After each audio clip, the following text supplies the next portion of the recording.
Hello and welcome back हमारे channel में, हमारे फैमिली के चैनल में। आई होप आप सब लोग ठीक होंगे एंड ब्लेस्ड होंगे। एंड अगेन मैं शुरू करूँगी by saying I love you all and God bless you all.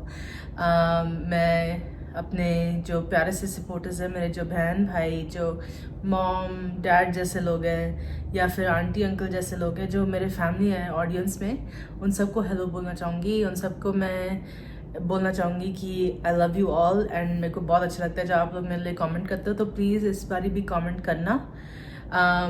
And में मैं आपको अपनी थोड़ी बहुत इंटरेस्टिंग चीज़ें दिखाऊंगी फिर से, तो प्लीज़ एंड तक रहना क्योंकि ये वीडियो भी बहुत इंटरेस्टिंग होने वाला है, तो प्लीज़ एंड तक देखना। तो इस वीडियो में आपको मैं एक अपने इंटरेस्ट के बारे में बोलूँगी जो मैंने सीखा भी है। तो मैं आपको बताऊंगी कि इसके ओरिजिन्स क्या है और क्या क्या इसमें यूज़ किया जाता है, किस चीज़ के लिए यूज़ किया जाता है, किस चीज़ के लिए यूज़ किया जाता था, एंड इसके डिटेल्स क्या हैं, एंड किस किस चीज़ों से क्या आंसर मिल सकता है इन सब से, और क्या क्या पॉपुलर मेथड्स है इसके, एंड और भी मेथड्स जो आंसर्स लेने के लिए एस्ट्रोलॉजी के लिए यूज़ हो सकते हैं, वो भी बताऊंगी आपको। एंड में मैं आपको दिखाऊंगी कि मैं क्या यूज़ करती हूँ और कैसे यूज़ करती हूँ। तो एज ऑलवेज मैं अपना इंस्टाग्राम आईडी जो है वो मैं डिस्क्रिप्शन में डालूंगी, ताकि अगर आप लोगों को मेरे को अप्रोच करना है रीडिंग के लिए तो आप मेरे को अप्रोच कर सकते हो। मैंने कई कई लोगों का किया हुआ है, 2 लोगों का अभी तक किया है, एक और का है अभी पेंडिंग, उनका बर्थडे अभी मेरे को मिला नहीं है, लेकिन जैसे ही बर्थडे मिल जाएगा तो मैं उनका भी रीडिंग कर दूँगी। और एक और चीज़ मैं बोलना चाहूँगी कि इसमें से कुछ भी 100% ऑफकोर्स एक्यूरेट नहीं है, ये सब बस एक प्रिडिक्शन है, ये एस्टिमेशन है। प्लीज़ आप हमेशा 100% अपना जो फेथ है वो गॉड में डालो, भगवान जी में डालो, एंड वही श्योरिटी के साथ बता सकते हैं या जान सकते हैं कि आगे क्या होना है। तो with that being said let's get started. तो मैं बात करने वाली हूँ टैरो कार्ड्स की। तो काफ़ी लोगों को पता होगा क्योंकि मैंने शायद आई थिंक लाइव में बोला था कि मैं टैरो रीडिंग करती हूँ। तो हाँ, मैं उसकी टैरो रीडिंग की बात करने वाली हूँ। एंड शुरुआत इसकी हुई थी 1440s एंड 1450s में, मतलब 15th सेंचुरी, मेरे को बोला नहीं आ रहा हिंदी में, लेकिन 15th सेंचुरी में शुरू हुआ था। एंड ये यूरोप में शुरू हुआ था, मोस्टली इटली में शुरू हुआ था। वेनिस, मिलान, फ्लोरेंस और अर्बिनो जैसे जगह पे शुरू हुआ था ये। And it used to be just as a card game, लोगों को ट्रिक करने के लिए ये गेम की तरह यूज़ किया जा रहा था। एंड देन धीरे धीरे धीरे धीरे इट स्टार्टेड बीइंग यूज्ड कि फॉर्चून टेलिंग के हिसाब से। एंड फॉर्चून टेलिंग के हिसाब से तब यूज़ किया 1780 में, 1780 तब शुरू हुआ as a fortune telling tactic बोल सकते हैं। तो हर एक कार्ड की तब मीनिंग निकाला गया था। पहले बस ऐसे ही था जैसे नॉर्मल कार्ड गेम होते हैं कि उसमें कुछ सूट्स होते हैं एंड कुछ कुछ ऐसे कार्ड होते हैं जो सूट नहीं फॉलो करते, तो उसमें कोई मीनिंग नहीं था, बस ऐसी गेम की तरह खेला जा रहा था। लेकिन जब फॉर्चून टेलिंग के लिए यूज़ किया तब एक एक कार्ड को मीनिंग दिया गया। तो आगे बढ़ते हैं मीनिंग की टाइम उस पर। तो ये जो कार्ड्स है, टैरो कार्ड्स जो हैं, दे आर स्प्लिट इनटू 2, मतलब 2 चीज़ों में स्प्लिट है, major arcana and minor arcana. And minor arcana 4 चीज़ों में स्प्लिट है। तो मेजर आर्काना वो जो है रिफर्स टू कि स्पिरिचुअल मैटर्स कैसे होते हैं, जो सवाल पूछ रहा है उनके लाइफ में क्या इम्पोर्टेंस देगा। तो ये सबसे इम्पोर्टेंट कार्ड्स होते हैं। सबके स्प्रेड में, सबके टैरो रीडिंग में हमेशा मेजर आर्काना आता नहीं है, लेकिन अगर आता है तो वो कार्ड जो है वो सबसे ज़्यादा इम्पोर्टेंस रखता है। मैं आपको दिखाती हूँ। तो मेरे पास जो कार्ड्स हैं मैं आपको दिखाती हूँ। मैंने आपके लिए अनशफल किया हुआ है। वैसे तो मेरे कार्ड्स शफल रहते हैं एंड कई होते हैं या तो ऐसे सीधे होते हैं या फिर कई बारी ऐसे अपसाइड डाउन होते हैं, एंड डिपेंडिंग ऑन दैट उसका अलग मीनिंग होता है। तो ये जो आप कार्ड देख रहे हो, this is one of the जो मेजर आर्काना कहते हैं। तो ये सबसे पहला कार्ड है डेक में, और आप देख सकते हो कि कितने हैं, बहुत सारे कार्ड्स होते हैं, ईच कार्ड का एक एक मीनिंग होता है। तो वो है मेजर आर्काना। माइनर आर्काना ऐसे कुछ होता है, तो ऐसे कुछ ये माइनर आर्काना कहते हैं, एंड इसमें 4 टाइप के होते हैं माइनर आर्काना। जो वॉन्ड है, जो मैंने अभी आपको दिखाया था, वॉन्ड को हिंदी में कैसे बोलते हैं मेरे को प्लीज़ ज़रूर कमेंट में बताना, मेरे को पता नहीं है, लेकिन आप देख सकते हो स्टिक जैसा है, जो काइंड ऑफ लाइक लकड़ी जैसा स्टिक दिख रहा होगा, बट इसको वॉन्ड कहते हैं। वो बिजनेस मैटर्स में या फिर मोस्टली जैसे बिजनेस मैटर्स होता है, पर्सनल बिजनेस जो होता है उसमें उसके बारे में बोलता है। आगे आता है कप्स आपको पता होगा, कप्स ये है, ये कप्स होता है। कप्स यूजुअली लव या प्यार या पर्सनल रिलेशंस के बारे में बताता है। आगे आता है फिर सोर्ड्स, तो ये है सोर्ड्स, आप देख सकते हो, मतलब तलवार, आपने देखा होगा तलवार। वो as predicted, as kind of expected, वो कॉन्फ्लिक्ट या फिर लड़ाइयाँ या आपस में जो आर्ग्यूमेंट होता है उसके बारे में बताता है, एंड उसका शायद रेजोल्यूशन बताता है। एंड में आता है कॉइन्स या फिर पेंटिकल्स, सिक्का जो है, एंड वो पैसों के बारे में बताता है। तो जो लाइफ में पैसे का प्रॉब्लम चल रहा है या कुछ चल रहा है तो उसके बारे में बताता है। लेकिन ये सब अगर इवन स्पेशलिटी है और आपका क्वेश्चन इन सब में रिलेटेड नहीं है, तो फिर भी एक एक कार्ड का मीनिंग अलग अलग चीज़ों में अप्लाई हो सकता है। एंड अगर आप एक्सपीरियंस्ड रीडर से पे पास जाते हो एंड वो आपको रीडिंग करके देते हैं, तो बता सकते हैं कि इन सब का मीनिंग क्या है आपके सिचुएशन में, आपके क्वेश्चन के लिए।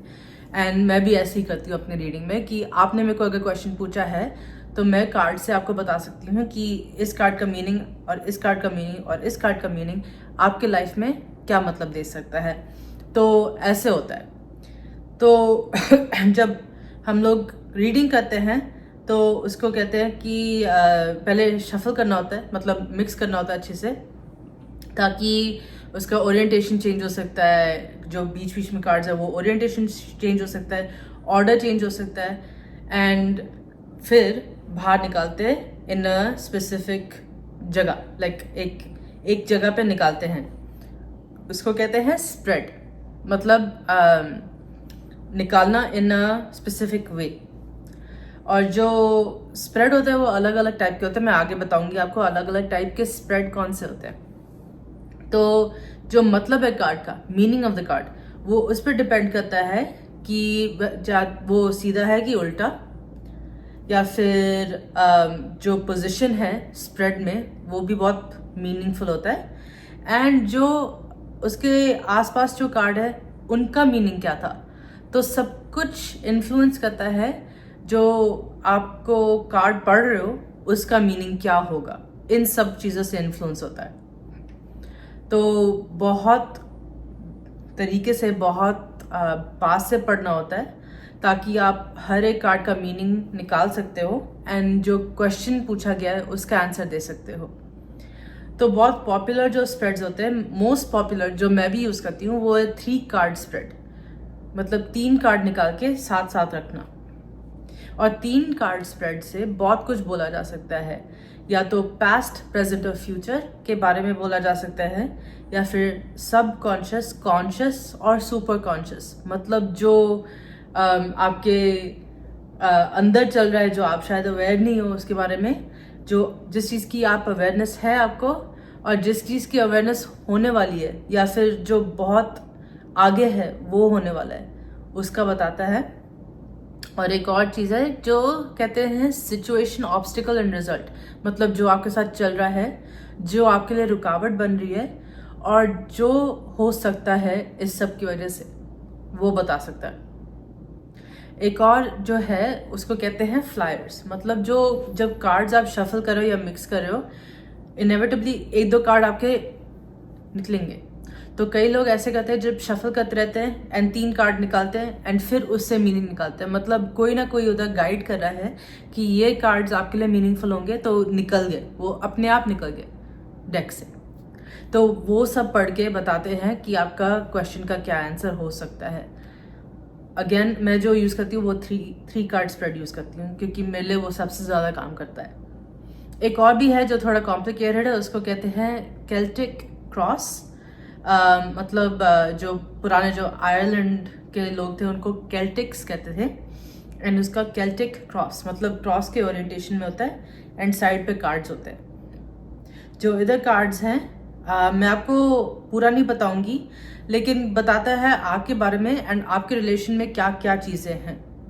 तो जो आपको इरेज करता है, आपको क्राउन करता है, आपके जो नीचे है, आपके जो पीछे है, आपसे आगे जो है, आपका जो रुकावट है वो क्या है, जो लोग आपको इन्फ्लुएंस करें, जो आपके होप्स और फियर्स हैं, मतलब जो उम्मीदें हैं, जो डर लगता है आपको उस चीज़ से, एंड जो आगे होने वाला है, मतलब आउटकम जो आगे होने वाला है उससे पता लगता है केल्टिक क्रॉस से।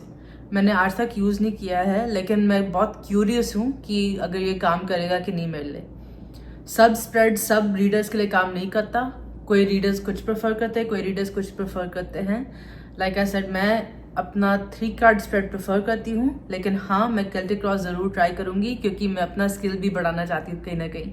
तो मेरे को बहुत अच्छा लगता है अपना स्किल बढ़ाना, अपना प्रैक्टिस करना, तो मैं करती रहूँगी और मैं ट्राई करूँगी ज़रूर एक बारी।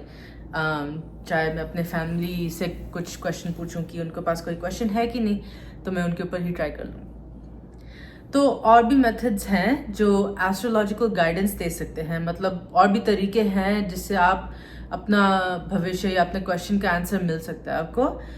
एक है न्यूमरोलॉजी, वो भी बहुत अच्छा टेक्निक है, मैंने वो भी सीखा हुआ है, लेकिन इतना कंफर्टेबल नहीं हूँ वो करने में।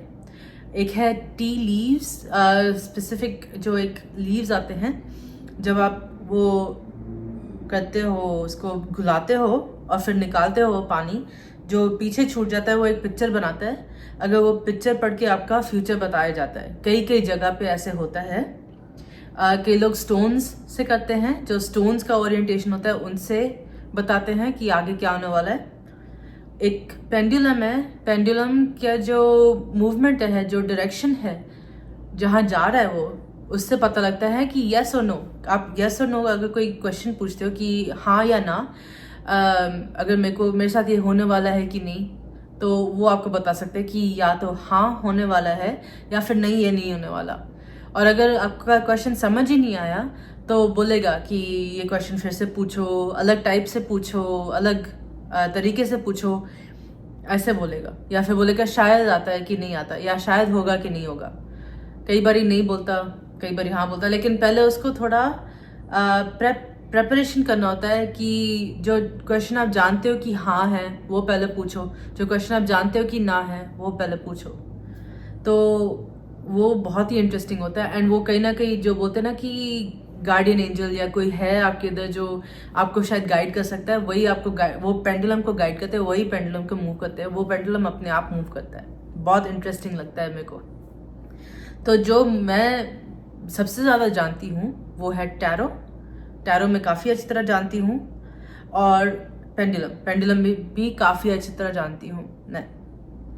तो अगेन मैं यही बोलना चाहूँगी कि कोई भी एक चीज़ 100% एक्यूरेट नहीं है। अगेन भगवान जी पर भरोसा रखो, एंड ये सब जो होता है बस एक मीडियम की तरह लो, एक माध्यम की तरह लो कि हाँ ये शायद हो सकता है, लेकिन जो होने वाला है, ज़रूर होने वाला है, वो सिर्फ भगवान जी जानते हैं।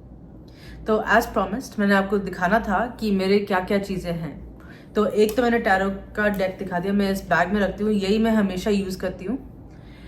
एक और भी है मेरे पास, एक दो और है एक्चुअली काफ़ी हैं, बट जो 3 है ये मेरे फेवरेट है एक्चुअली। एक ये वाला है जिसमें आपको दिखेगा कि अलग अलग कलर्स हैं। बड़ा सुंदर सा डेक है। एंड एक और भी है, आपने शायद नाम सुना होगा नॉस्ट्राडामस का, वो बहुत प्रेडिक्शंस करता था, उसका भी डेक है मेरे पास, लेकिन उससे मेरे को इतनी फेमिलियरिटी नहीं मिली है, वो भी मेरे को प्रैक्टिस करना पड़ेगा। लेकिन मैं आपको दिखा ही सकती हूँ कि आप देख सकते हो, बड़ा इंटरेस्टिंग है। इसके साथ सब कुछ आता है, बुक भी आता है इसका, बड़ा इंटरेस्टिंग। एंड इधर है इसके कार्ड्स। इसके कार्ड्स थोड़े से अलग हैं, आप देख सकते हो कि नॉर्मल जैसे कार्ड्स नहीं है, लेकिन है बहुत इंटरेस्टिंग। एंड मेरे को ये भी प्रैक्टिस करना है। एंड में मैं आपको दिखाऊंगी जो मेरा पेंडुलम है, जो एंड उसके लिए मैं क्या यूज़ करती हूँ वो भी दिखाऊंगी मैं आपको। तो ये रहा मेरा जो मैट है पेंडुलम के लिए, और इस मैट में आपको दिख रहा होगा कि कितने सारे चीज़ें लिखी हुई हैं, यस, नो, मे बी मतलब शायद, और रीफ्रेज मतलब अपना क्वेश्चन अलग तरीके से पूछो। तो वो है मेरा मैट। एंड उसके ऊपर रख के, उसके ऊपर हैंग करके, मैं कभी आपको दिखाऊंगी वीडियो में, उसके ऊपर हैंग करके ये वाला जिसको पेंडुलम कहते हैं, ये अपने आप हिलता है। तो अभी रुका हुआ है, लेकिन अगर थोड़ी देर वेट करोगे तो ये हिलना अपने आप शुरू हो जाएगा। एंड ये आपको बताएगा कि यस या नो, या फिर हाँ या ना। और मैं अपना हाथ नहीं हिला रही, लेकिन फिर भी अपने आप हिलेगा, मतलब इसको कुछ और गाइड करा है। तो ये है, और इसको स्टॉप करने के लिए आपको हाथ लगाने की ज़रूरत नहीं है। अगर आप इससे पूछोगे कि रुक जाओ, तो ये अपने आप रुक जाता है। तो जैसे मैंने बोला कि मेरी इंस्टा आईडी मैं आप डिस्क्रिप्शन में डाल दूंगी। अगर आपको किसी भी चीज़ की रीडिंग करानी है या फिर क्वेश्चन है तो मेरे को ज़रूर पूछ सकते हो। बस जब आप क्वेश्चन पूछोगे तो अपना डेट ऑफ बर्थ भी डाल देना, एंड मैं आपको रीडिंग करके दे दूंगी। मैं आपको एक डॉक्यूमेंट में या दे सकती हूँ, या फिर ऐसे ही इंस्टाग्राम में लिख के दे दूंगी। And as always thank you so much for watching. आप मेरे को बताना कि आपको सबसे अच्छा डेक कौन सा लगा, कमेंट्स में बताना मेरे को। एंड आप ये बताना कि आगे आप क्या क्या देखना चाहोगे मेरे से। And I love you all. मेरे को प्लीज़ प्यारे प्यारे से कमेंट्स करना, मेरे को बहुत अच्छा लगता है पढ़ना। मैं हर को रिस्पॉन्ड करती हूँ। एंड आगे मिलते हैं मेरे नेक्स्ट वीडियो में। Thank you so much. And अगर आपको वीडियो अच्छा लगा, हाँ, अगर आपको वीडियो अच्छा लगा तो प्लीज़ सब्सक्राइब कर देना। अगर नहीं अच्छा लगा तो वो आपके ऊपर है, लेकिन अगर अच्छा लगा और मेरा आपको अच्छे लग रहे वीडियोस तो प्लीज़ मेरे को सब्सक्राइब करके चले जाना। Thank you so much. Love you all. God bless you and bye.